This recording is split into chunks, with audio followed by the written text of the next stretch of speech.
What happens when a single, playful kiss at the office turns into a public reckoning at your own front door? How did my harmless joke end with me staring at legal documents, and my husband, once so quiet, walking away without a word? Can anyone really blame me for wanting to feel alive, or am I the villain in my own story? Before we dive deeper into this story, I have one small request. Please subscribe, drop a like, comment, and hit that hype button to boost this channel so more people can discover these incredible stories. I'm Althea Vane, 32 years old, and I work as an HR assistant at Meridian Manufacturing. My life had become so predictable, so boring. Miles, my husband of 10 years, is an accountant.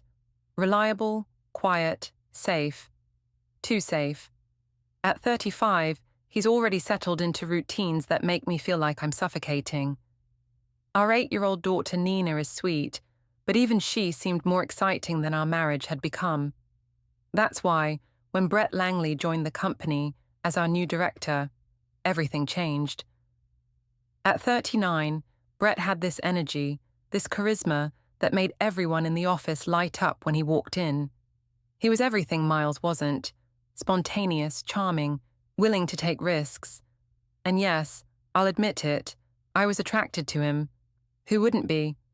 The company restaurant was buzzing with energy that Friday evening. Meridian Manufacturing had just landed the biggest contract in company history, and Brett had organized a celebration for the entire team. The place was packed with our co-workers, everyone drinking, laughing, letting loose after months of hard work. I had convinced Miles to come, though he looked uncomfortable from the moment we walked in. He stood near the bar, nursing a single beer, while I mingled with my colleagues. Brett was holding court at the center table, telling stories that had everyone in stitches. "Althea," Brett called out, raising his glass. "Come over here. This woman right here is the reason our HR department actually functions." The attention felt incredible. When was the last time Miles had praised me like that in public? I made my way over, feeling the eyes of my co-workers on me, feeling important, feeling alive.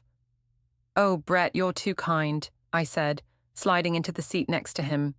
"I just do my job." "Don't be modest," he replied, his hand briefly touching my shoulder. "You saved our bacon with that Johnson Industries paperwork. We would have lost the contract without you." The conversation flowed, the drinks kept coming, and I found myself leaning closer to Brett, laughing at his jokes, feeling more attractive and interesting than I had in years. Across the room, I could see Miles checking his watch, clearly wanting to leave. "You know what?" Brett announced suddenly, standing up with his drink. "I think this calls for a toast. To Althea Vane, the unsung hero of Meridian Manufacturing." Everyone raised their glasses. The attention was intoxicating. As Brett sat back down, still smiling at me, something came over me. Maybe it was the wine, maybe it was the validation, maybe it was just the desperate need to feel something other than the numbness of my daily routine. I leaned over and kissed him on the cheek. Not a quick peck. A lingering, deliberate kiss that lasted just long enough for everyone to notice. Just long enough for phones to come out. Just long enough for the entire dynamic of the evening to shift. "Just a joke," I announced, laughing as I pulled back. "Team spirit, right?" The table erupted in cheers and wolf whistles. Someone shouted, "Get it, girl." I could see Melissa from accounting recording on her phone, grinning. The energy was electric, and I was at the center of it all. But when I looked across the room, Miles was gone. My phone buzzed immediately. A text from my sister Sienna. "OMG, just saw Jenny's story. You go, girl." Then another buzz. A video message in our work group chat. Melissa had already posted the kiss, with the caption, "When your HR department gets wild." I felt a flutter of anxiety but pushed it down. It was just harmless fun. Miles was probably just tired. He'd understand once I explained it to him. But as I watched the video spread from phone to phone around the restaurant, as I saw the looks and whispers starting, as I noticed Brett himself, looking slightly uncomfortable now, I realized this might not be as simple as I'd hoped. My phone buzzed again. This time, it was a message in our family group chat from Miles's mother, Janice. I hope what I'm hearing isn't true, Althea. The celebration suddenly felt less celebratory. I woke up Saturday morning to 17 notifications on my phone. The video had made its way beyond our work group chat. Someone had posted it on Instagram, tagged the company, and somehow it had gotten picked up by one of those workplace drama accounts. Miles was already up, sitting at the kitchen table with his coffee and laptop, not looking at me. "Morning, honey," I said, trying to sound casual. "Sleep well?" "Fine," he replied without looking up from his screen. "Look, about last night." "I don't want to talk about it right now, Althea." His tone was calm, which somehow made it worse. Miles never raised his voice, never lost his temper, but this quiet coldness was new, and it made my stomach clench. "It was just a silly joke, Miles. Everyone was laughing. It didn't mean anything." Now he did look at me, and his expression was unreadable. 17 people have sent me that video, Althea. 17, including my boss. People are just having fun with it. It'll blow over. "Will it?" He turned his laptop screen toward me. There was the video, posted on the company's unofficial social media page, with 43 comments and counting. Because it looks like it's just getting started. I scrolled through the comments, my heart sinking. Most were harmless jokes, but a few were nastier. Someone had written, "Poor husband, hope he knows what kind of wife he has." Another said, "HR department needs some HR intervention." "This is ridiculous," I said, trying to sound confident. "People are making a big deal out of nothing. I'm going to post something to clear this up." "Don't," Miles said quietly. "Please don't make this worse." But I was already opening Instagram, already crafting my response. I posted a photo of myself from the night before, looking confident and happy, with the caption, "When you love your job and your team so much that you can't help but show appreciation, life's too short not to have fun. Some people take things way too seriously." Team spirit, Achu, living my best life. Miles watched me type, his expression growing more distant with each word. "There," I said, "now people will understand." He closed his laptop and stood up. "I'm going to my parents' house today, with Nina." "What? Why?" "Because I need some space to think, and Nina doesn't need to be around this tension." "You're being dramatic, Miles. It was one kiss on the cheek, as a joke." He paused at the kitchen doorway. "The problem isn't the kiss, Althea. The problem is that you don't understand why it's a problem." After they left, I tried to go about my normal Saturday routine, but my phone kept buzzing. The Instagram post was getting mixed reactions. My sister Sienna had commented with fire emojis and "Yes, sis, queen," but I could see that several of Miles's family members had viewed the story without responding. Then my phone rang.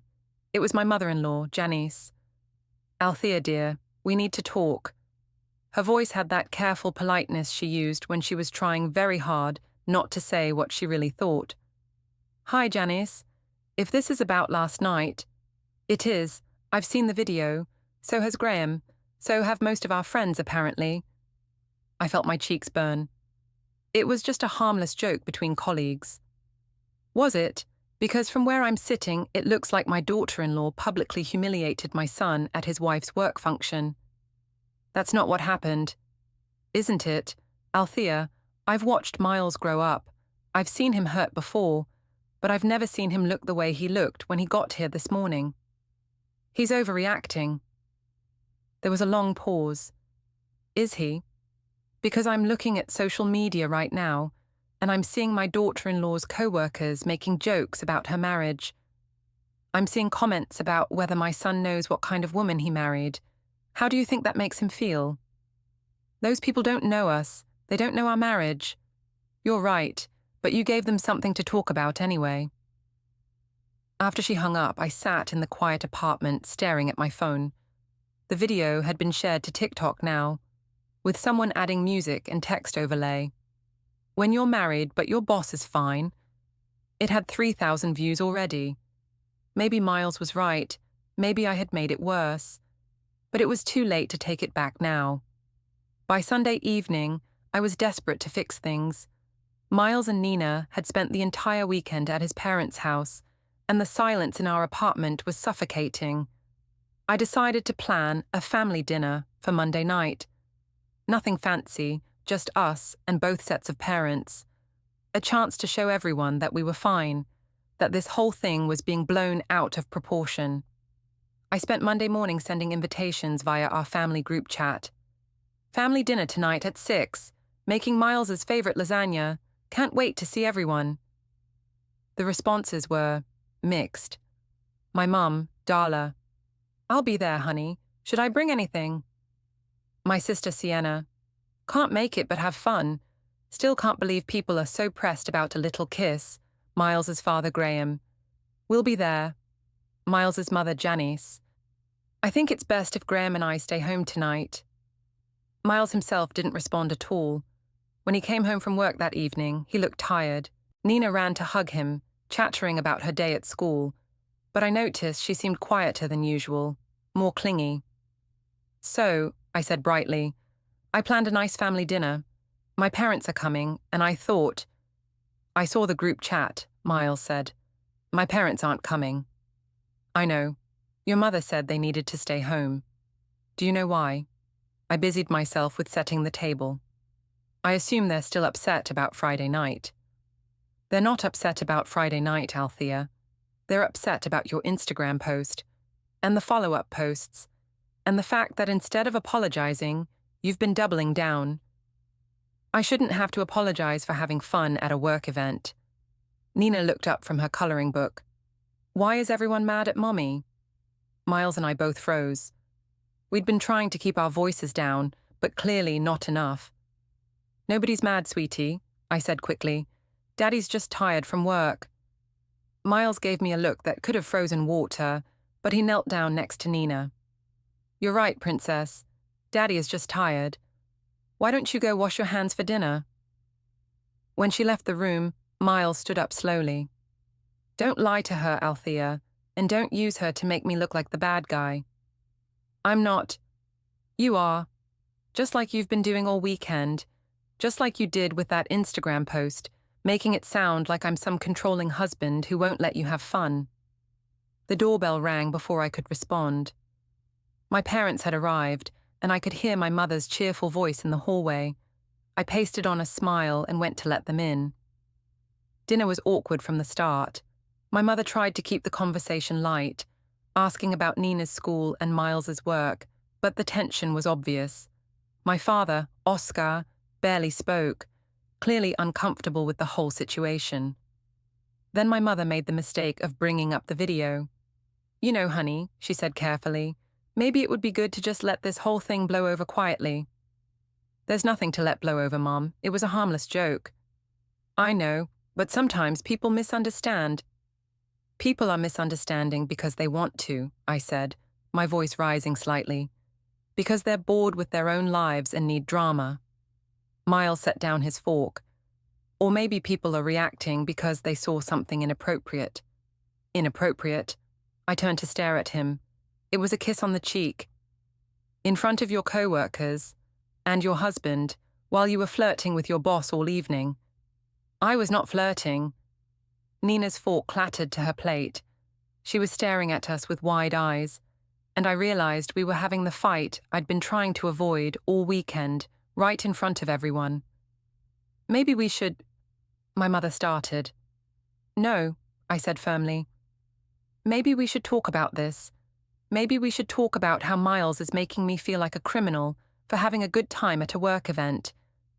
Maybe we should talk about how he's been giving me the silent treatment for 3 days instead of just talking to me like an adult. Miles's voice was deadly quiet. You want to talk like adults? Fine. Tell me about the messages. My blood went cold. What messages? The ones you've been sending Brett since Friday night. The ones where you're apologizing for the drama and asking if he wants to get coffee to clear the air. My parents were staring at me now. Nina had stopped eating entirely. How do you... I started, then stopped. You went through my phone? Your phone was buzzing all weekend with work notifications. I saw his name pop up. Multiple times. That's a violation of my privacy. And kissing your boss in public was a violation of our marriage. The words hung in the air like a bomb had gone off. Nina started crying, quietly at first, then in big, gulping sobs. Now look what you've done, I said, going to comfort her. But Miles was already there, picking her up, whispering something in her ear. He carried her to her room, leaving me standing in the dining room with my parents, the ruins of our family dinner spread out on the table. My mother reached across and squeezed my hand. Honey, maybe you should consider that Miles has a point. Not you too, Mom.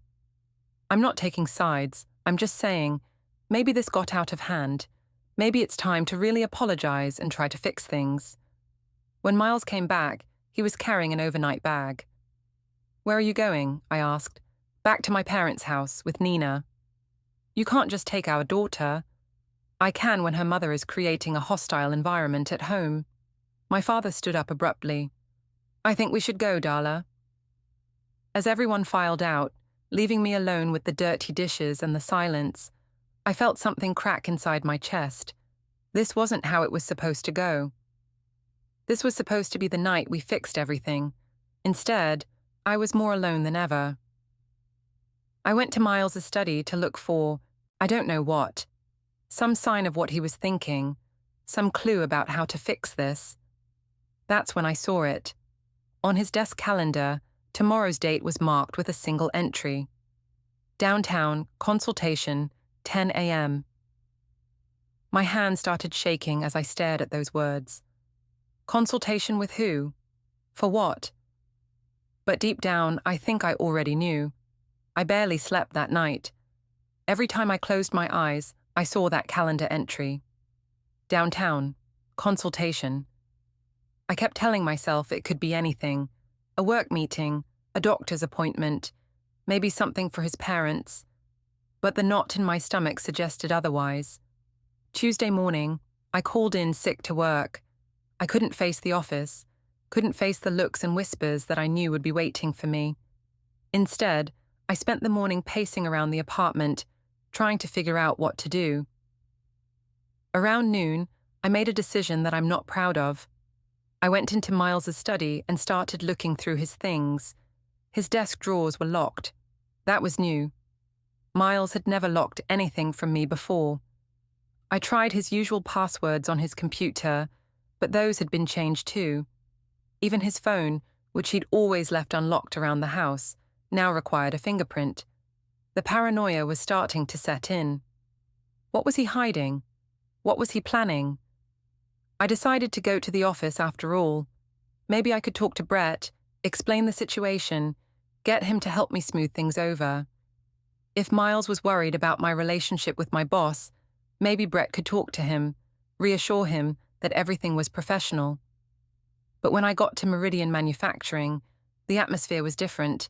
People were polite but distant. The usual friendly chatter died down when I walked by. Even Melissa from accounting, who had been so enthusiastic about the video on Friday night, barely made eye contact. I found Brett in his office, door open, working on his laptop. "Hey," I said, knocking on the doorframe. "Got a minute?" He looked up and I could see the wariness in his eyes immediately. "Sure, Althea, come in, close the door." That was promising, at least. I sat down across from his desk, trying to project confidence. "So, about Friday night?" "Yeah," he interrupted. "We should probably talk about that. I want you to know that I'm sorry if things got out of hand. I know the video has been making the rounds, and I just want to make sure we're all on the same page about it being harmless fun." Brett leaned back in his chair, studying me. "Althea, I've been thinking about this all weekend, and I think maybe we need to be more careful about boundaries going forward." "Boundaries?" "Professional boundaries. I think maybe Friday night sent the wrong message to people." I felt my cheeks flush. "What kind of message?" "The kind that could cause problems for both of us. I've already had HR. Well, I've had questions from upper management about the appropriateness of the situation." "But you said it was just a joke." It was, but jokes can still have consequences. And I think the best thing for everyone is if we keep things strictly professional from now on. I stared at him, feeling like the ground was shifting under my feet. So you're throwing me under the bus? I'm not throwing anyone under the bus. I'm trying to protect both of our careers. What about my marriage? Miles is talking about consultations downtown. I think he might be talking to a lawyer. Brett's expression didn't change, but I saw something flicker in his eyes. That's between you and your husband, Althea. I can't get involved in your personal life. But you are involved. You were there. You can tell him it was innocent. Was it? The question hung in the air between us. Because I've been thinking about it, and some of the things you said that night, some of the texts you've been sending since... I'm not sure innocent is the right word. I felt like I'd been slapped. What are you saying? I'm saying maybe your husband has a right to be upset, and maybe you should focus on fixing things with him instead of trying to get me to lie for you. I left his office feeling worse than when I'd arrived. The drive home was a blur of anger and panic. How had everything gone so wrong so fast? When I got back to the apartment, Miles was there, coming out of his study with a manila folder in his hands. "You're home early," I said. "So are you." We stood there looking at each other, and I could feel the distance between us like a physical thing. "Miles, we need to talk." "Do we?" He held up the folder. "Because I think I'm getting a pretty clear picture of what's been going on." "What's in there?" "Screenshots, timestamps, a record of every text message you've sent to Brett Langley since Friday night, a record of every social media post you've made, a record of every lie you've told." My mouth went dry. "How did you—" "It doesn't matter how. What matters is what." He opened the folder and pulled out a printed screenshot. It was one of my text messages to Brett from Saturday night. "I can't stop thinking about tonight. When can we talk privately?" "That's not what it looks like," I said quickly. "What about this one?" Another screenshot. "Miles doesn't understand me the way you do." "I was just venting." Or this one. A third screenshot. "Maybe we should meet somewhere we can talk freely, without interruptions." Each message looked worse in black and white, stripped of context, stripped of the emotional confusion I'd been feeling. But seeing them all together, I could understand how they might look to someone else, to a husband, to a lawyer. "Miles, please, let me explain." "I don't think there's anything to explain, Althea. I think this folder explains everything perfectly." He closed it and tucked it under his arm. "I'll be staying at my parents' house indefinitely. Nina will be with me. You can see her on weekends, supervised." "Supervised? You can't be serious." "I'm completely serious. And tomorrow morning, you'll understand just how serious." He headed for the door, then paused. "Oh, and Althea, you might want to check your work email. I think you'll find that your professional situation is about to become as complicated as your personal one." After he left, I ran to my laptop and opened my work email. There, sent an hour ago, was a message from HR, the real HR, not me, requesting a meeting first thing tomorrow morning to discuss recent workplace conduct concerns. I was being investigated by my own department. I sank into my chair, staring at the email, trying to process what was happening. In the space of 4 days, I had gone from feeling alive and appreciated to facing the complete destruction of my life. And the worst part was, I still didn't understand how I had become the villain in this story. Wednesday morning's HR meeting was a nightmare. I sat across from Patricia Wells, the HR director, while she reviewed a file that seemed impossibly thick for something that had started with a single kiss. "Althea, we've received several complaints about your conduct at Friday night's event, as well as concerns about your social media posts since then." "Complaints from who?" "That's confidential, but I can tell you that the complaints range from inappropriate workplace behavior to creating a hostile work environment for married employees." "Hostile work environment? I'm married too." "Yes, and that's part of the problem. Your public displays of affection toward a supervisor, combined with your social media posts that seem to mock traditional marriage values have made several employees uncomfortable. I wanted to argue, but every word I'd spoken since Friday seemed to be coming back to haunt me. My Instagram posts, my defiant comments, my text messages to Brett, it all looked different when viewed through the lens of professional conduct. What happens now? You're being placed on administrative leave pending a full investigation. You'll need to clean out your desk and surrender your access badge. For how long? That depends on what the investigation reveals. As I packed my personal items into a cardboard box, I could feel my co-workers watching me. Some looked sympathetic, others looked satisfied. Melissa from accounting actually had the nerve to whisper to someone as I walked past. I guess it wasn't such a harmless joke after all. The drive home was humiliating. I kept thinking about how excited I'd been on Friday night, how alive I'd felt, how sure I'd been that I was finally breaking free from the boring routine of my life. Now that freedom felt like a prison. At home, I tried calling Miles, but it went straight to voicemail. I tried calling Nina's school to see if I could pick her up early, but they said Miles had already contacted them about pickup arrangements. I was being systematically cut out of my own life. That's when I decided to fight back.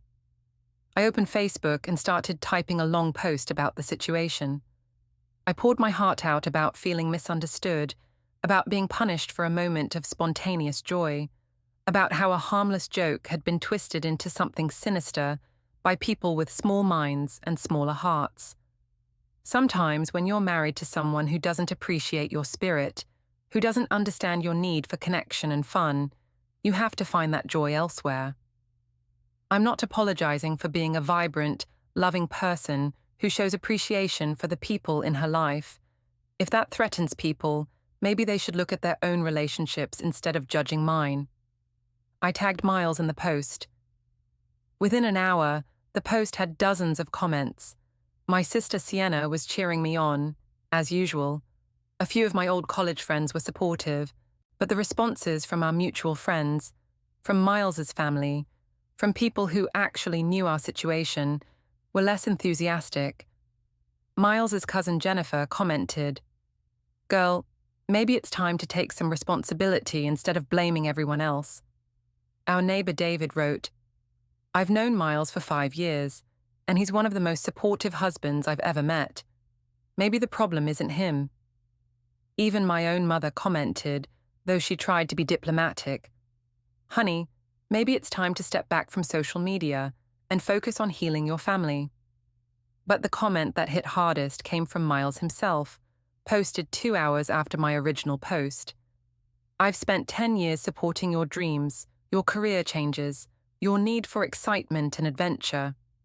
I've never tried to control you or dim your spirit. All I've ever asked for is respect.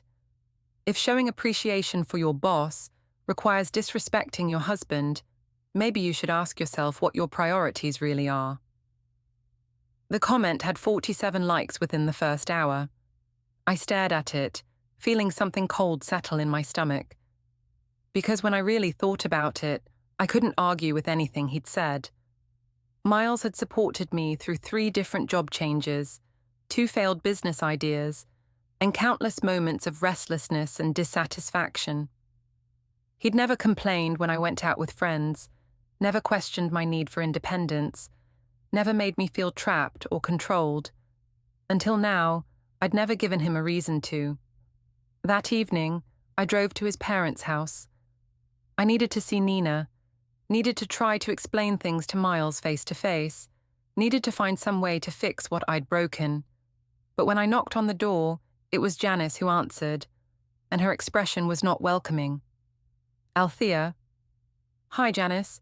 I was hoping to talk to Miles and see Nina." "Miles is at an appointment. Nina is doing homework." "Can I wait?" "I don't think that's a good idea." "She's my daughter, Janice." "Yes, she is. And she's been asking questions all week about why Mommy and Daddy are fighting, why she can't go home, why people at school are talking about a video of her mother." I felt like I'd been punched. "People at school?" "One of the other parents saw your social media posts. Kids talk, Althea. Nina came home yesterday asking what inappropriate workplace behavior means. I never meant for any of this to affect her. But it has, and instead of trying to fix it, you keep making it worse.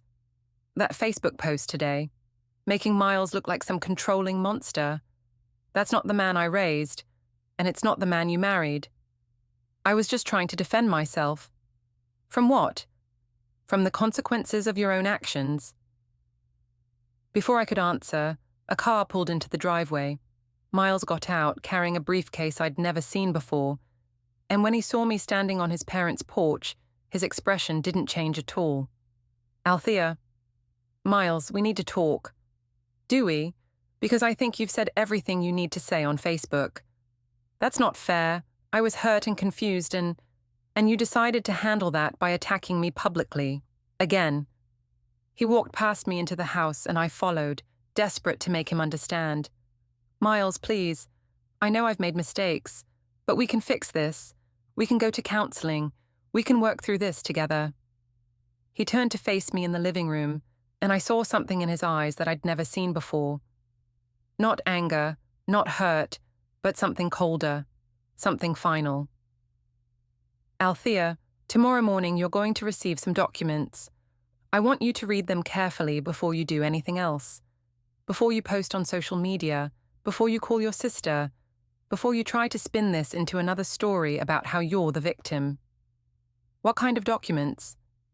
The kind that make everything official. Miles, you can't be serious about divorce. One mistake, one moment of poor judgment. It's not one mistake, Althea. It's a pattern. It's the way you've handled every single aspect of this situation.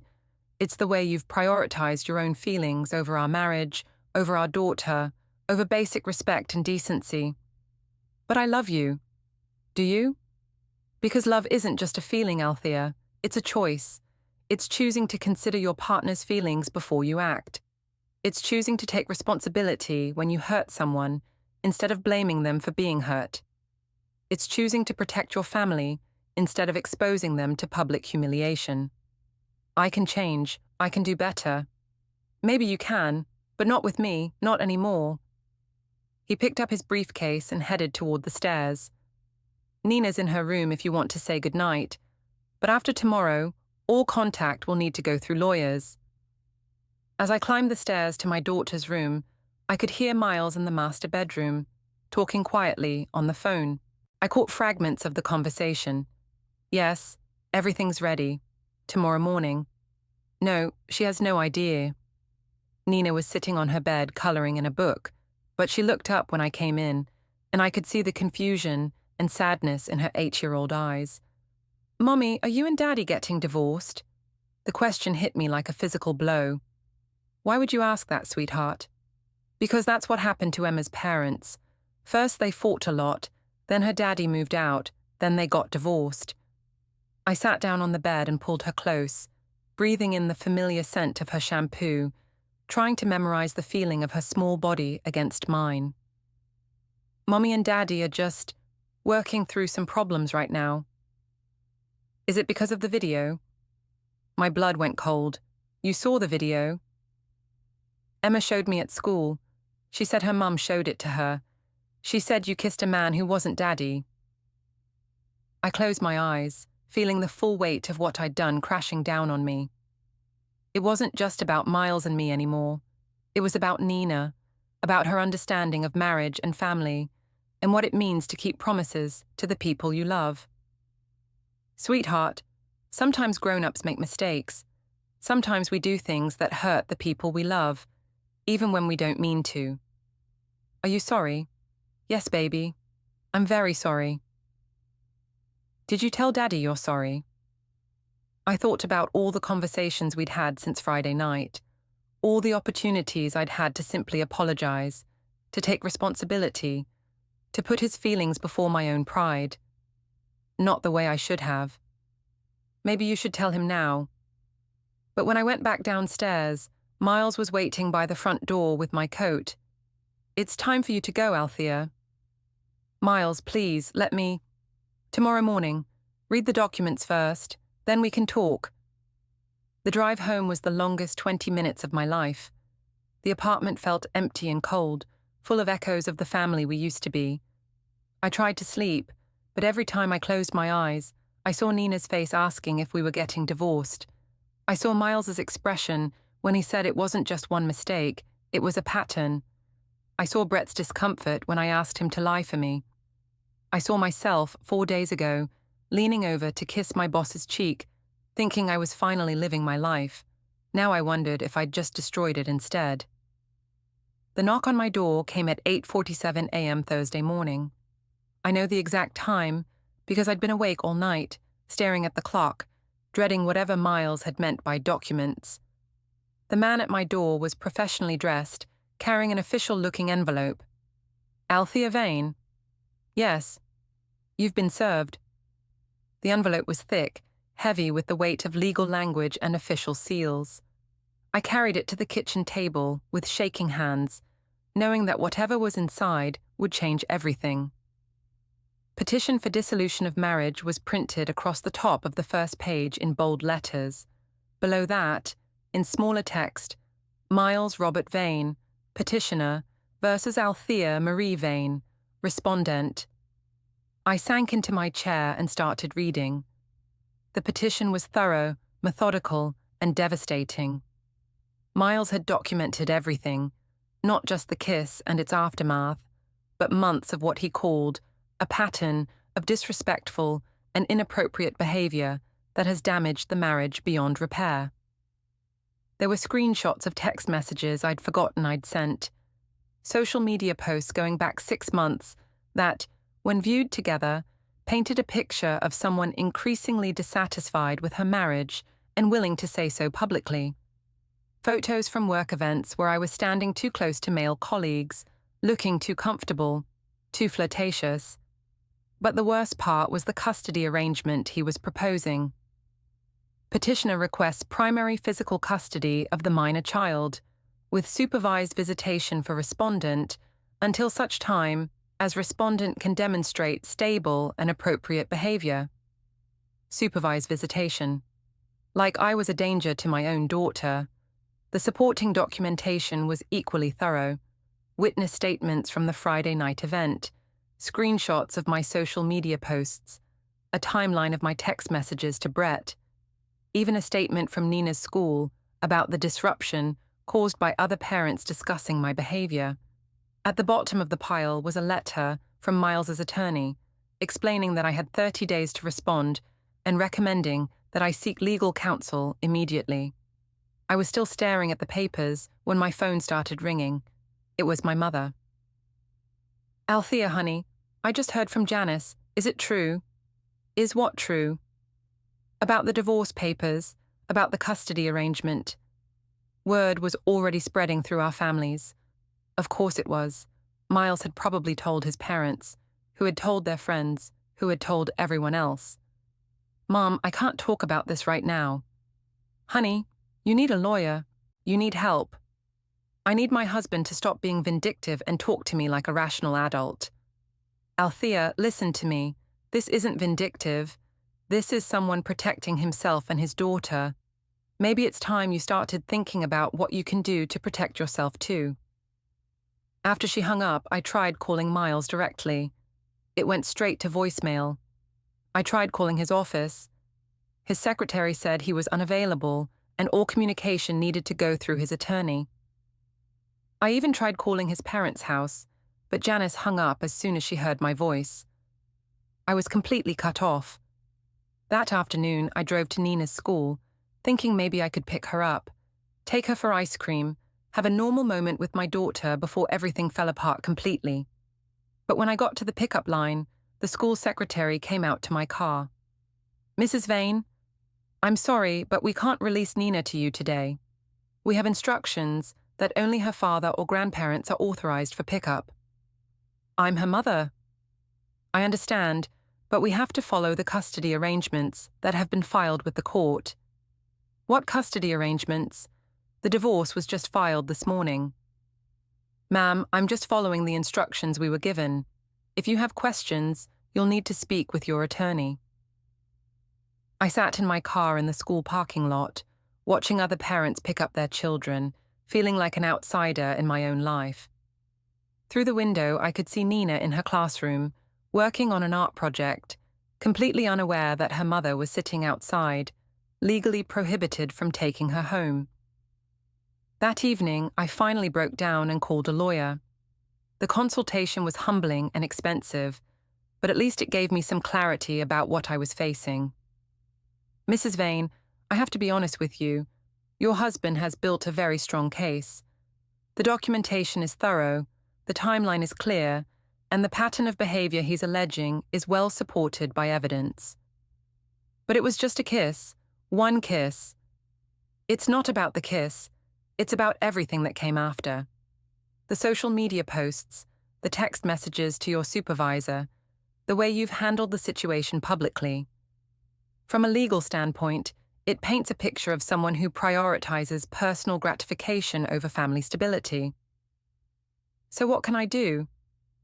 You can fight it, but honestly, I'd recommend focusing on negotiating the best possible custody arrangement and trying to minimize the financial damage.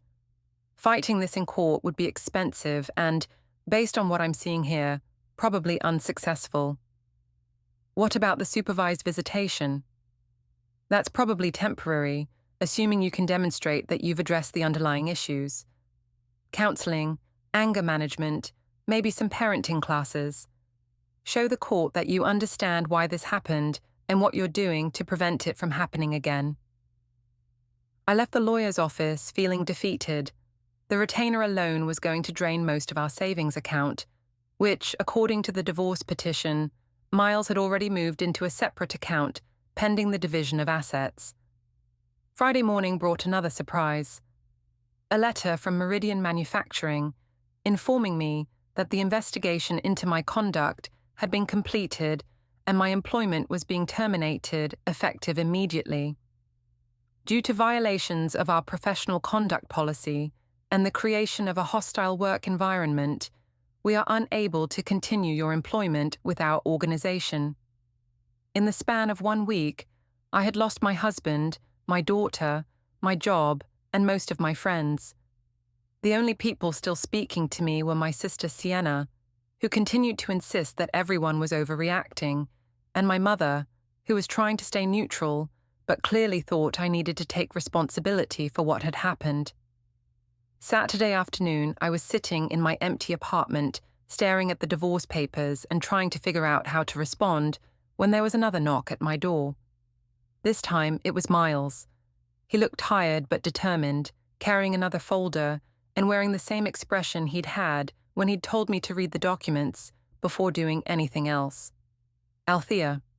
Miles. Thank God. I've been trying to reach you all week. I know, but I told you, all communication needs to go through lawyers now. Then why are you here? Because I wanted to give you one last chance to end this with some dignity. He held out the folder. These are settlement papers. If you sign them, we can avoid a court battle. You'll get half the assets, reasonable alimony for 2 years, and graduated custody starting with supervised visits and working up to alternate weekends. And if I don't sign, then we go to court, and you'll probably end up with less, a lot less. I took the folder but didn't open it. Miles, please, can't we try counseling first? Can't we try to work this out? Althea, do you remember what you said to me on Tuesday night when I showed you those text messages? I tried to think back, but the whole week was a blur of anger and panic and desperation. You said I was violating your privacy. You said I was being paranoid. Even when confronted with evidence of your inappropriate relationship with your boss, your first instinct was to attack me for discovering it. I was scared and confused. And yesterday, when you found out about the divorce papers, what did you do? I called a lawyer. Before that, your first response. I thought back to my conversation with my mother, to the things I'd said about Miles being vindictive and irrational. You blamed me, he continued.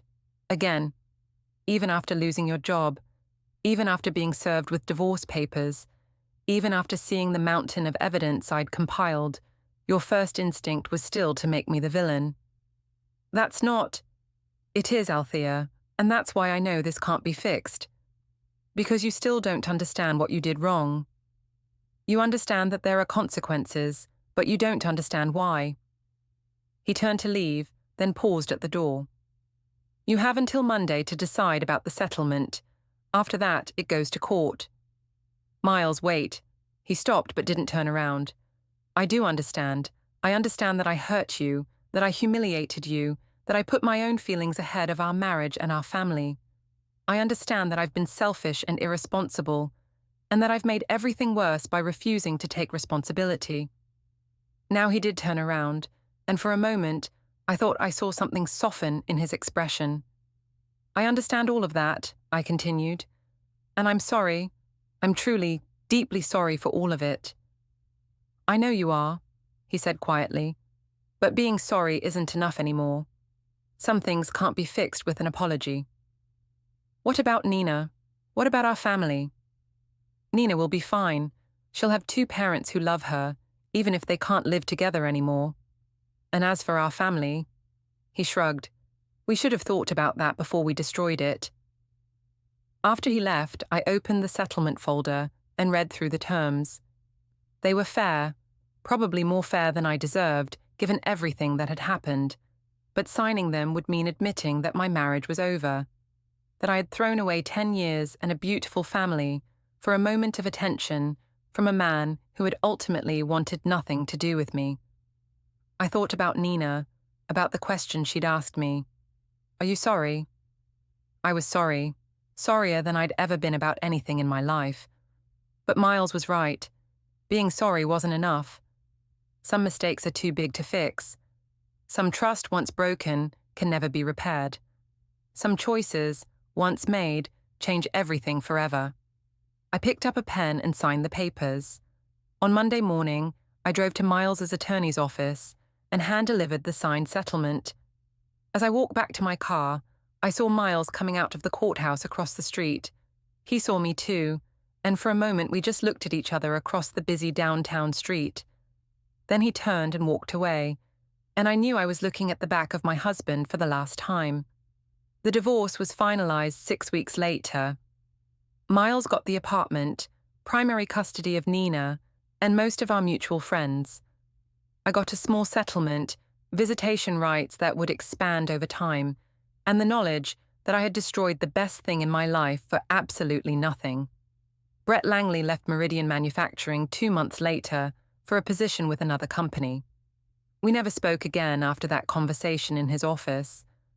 I moved back in with my parents temporarily and eventually found a new job in a different industry. The supervised visitation was lifted after 6 months of counseling, and now I see Nina every other weekend and 1 evening per week. She's doing well. Miles remarried last year, a kindergarten teacher named Sarah, who treats Nina like her own daughter and who, from what I can see, makes Miles genuinely happy in a way I never did. As for me, I'm still single. I've been on a few dates, but it's hard to trust myself with relationships now. Hard to believe that I won't make the same selfish choices that destroyed my marriage. Sometimes I think about that Friday night, about how alive I felt, how free and appreciated and important. I think about the moment I leaned over and kissed Brett's cheek, thinking I was finally breaking free from the boring routine of my life. I was right about one thing. That kiss did change everything, just not in the way I thought it would.